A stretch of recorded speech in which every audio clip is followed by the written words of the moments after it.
দেখুন ইংরেজিতে একটা কথা আছে পাসিং দ্য বাক অর্থাৎ দায় ঠেলাঠেলি হিংসা বা সন্ত্রাস যে হচ্ছে সেটা দুপক্ষই মানছেন কিন্তু এই নিয়ে দায় ঠেলাঠেলি চলছে কার্যত। এই যেমন আপনারা নিশীথ প্রামাণিককে শুনলেন যে সরাসরি উদয়ন গুহকে কাঠগড়ায় তুলছেন।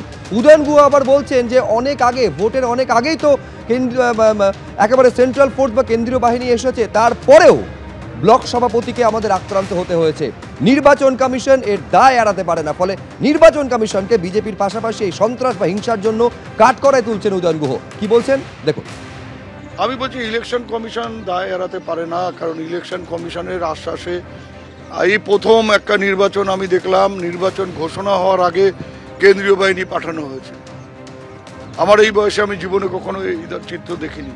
তারপরেও যদি কোনো একটা রাজনৈতিক দলের ব্লক সভাপতির মতন একজন নেতা আক্রান্ত হয়, তাকে রক্তাক্ত হয়ে হাসপাতালে ভর্তি হতে হয়, তার জন্য দায় কার? নিশ্চয়ই ভোটের দিন এই ঘটনা ঘটলে বা জবের থেকে পুলিশের দায়িত্ব নির্বাচন বা প্রশাসনের দায়িত্ব নির্বাচন কমিশনের কাছে গেছে, তখন থেকে প্রশাসনিক কোনো সমস্যা হলে তার দায় নির্বাচন কমিশনের। ঘড়ির কাঁটা ঠিক 12টা।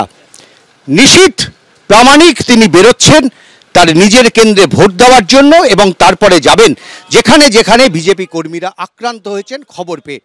কিন্তু সকাল থেকেই তৃণমূল কংগ্রেস প্রস্তুত ছিল।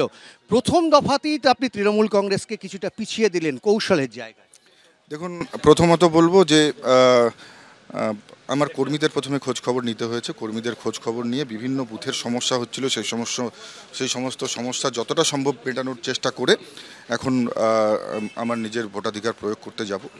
এবং আপনাদের নিশ্চিতভাবে বলতে পারি যে তৃণমূল কংগ্রেস বুঝে গেছে যে হেরে যাবে, এবং এই ভয় থেকেই আজকে এই ধরনের যে গুন্ডামি, এই ধরনের যে মানুষের ভোটাধিকার কেড়ে নেওয়ার ঘটনা বা আমাদের পোলিং এজেন্টকে বুথে ঢুকতে বাধা দেওয়ার ঘটনা, এই সমস্ত ঘটনাগুলো ঘটছে।